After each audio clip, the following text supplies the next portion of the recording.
देखो भाई, ये हमारे पास तीन डेफिनेशन है, wild life sanctuary, national park और बायोस्फीयर रिजर्व्स। इन तीनों में से एक नंबर का मल्टीपल चॉइस क्वेश्चन पूछा जाता है, डिफरेंस ही पूछ लेंगे क्या क्या होता है, ठीक है। उससे पहले हमारे पास आता है प्रोटेक्टेड एरिया। तो प्रोटेक्टेड एरिया क्या होता है? प्रोटेक्टेड एरिया वो जगह होती है जो क्या करती है, हमारे पेड़ पौधे, फ्लोरा एंड फ्यूना, जो कि हमारे आसपास के पेड़ पौधे, जीव जंतु होते हैं, उनके आवासों की रक्षा करती है, ठीक है। इसके अंदर क्या क्या आ जाएंगे?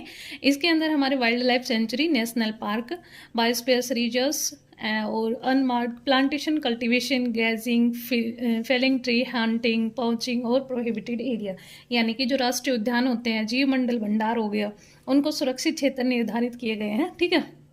इन क्षेत्रों के अंदर क्या होता है? प्लांटेशन करते हैं, जैसे वृक्षारोपण हो गया, खेती करना, पशु चारण, पेड़ काटना, शिकार करना, ये सारे क्या आते हैं? ये अवैध शिकार निषेध होता है, ठीक है। फिर हमारे पास मेन आता है कि वाइल्ड लाइफ सेंचुरी क्या होता है। वाइल्ड लाइफ सेंचुरी यानी कि वन्य जीव अभ्यारण्य क्या होता है, या ये वो एरिया होते हैं, area where animal are protected, वो जगह होती है जहाँ पे क्या होता है, जानवरों को प्रोटेक्ट किया जाता है और उनके आवास को किसी प्रकार की बाधा से बचाया जाता है, ठीक है।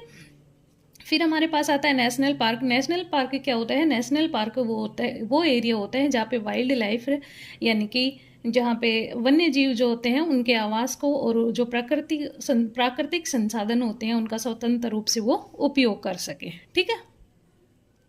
थर्ड है हमारे पास बायोस्फीयर रिजर्व। बायोस्फीयर रिजर्व किसको बोलते हैं? जीव मंडल अभ्यारण्य होते हैं। ये क्या होते हैं? लार्ज एरिया के अंदर, लार्ज बड़े क्षेत्रों के अंदर, इस क्षेत्र में क्या होता है, जो रहने वाले जितने भी आदिवासी होते हैं, वन्य जीव होते हैं, वनस्पति होते हैं, या फिर पशु संसाधन होते हैं, उनको क्या करते हैं, traditional life of the tribals livings in the area, उनकी जो पारंपरिक जीवन शैली है उनके संरक्षण के लिए सुरक्षित भूमि प्रदान करवाई जाती है, ठीक है। तो ये इन तीनों की डेफिनेशन है और ये इनका डिफरेंस है, मुझे लगता है सभी को समझ में